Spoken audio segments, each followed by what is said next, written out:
Good evening friends, আজকে আরও একটা নতুন ভিডিও নিয়ে আসলাম। আজকে আমার হাজব্যান্ডের হোমমেড স্পিকার বানাচ্ছে ব্যাম্বো দিয়ে। দেখি কিভাবে বানায় স্পিকারটা।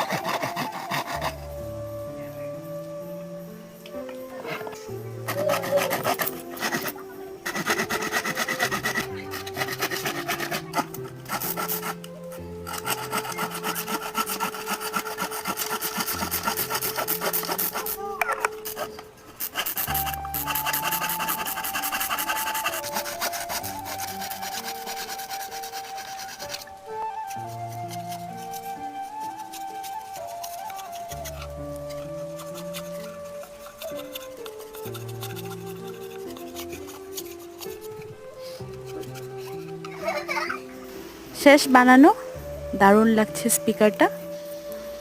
এটা আমি এখন ইউজ করব। ভিডিওটা কেমন লাগলো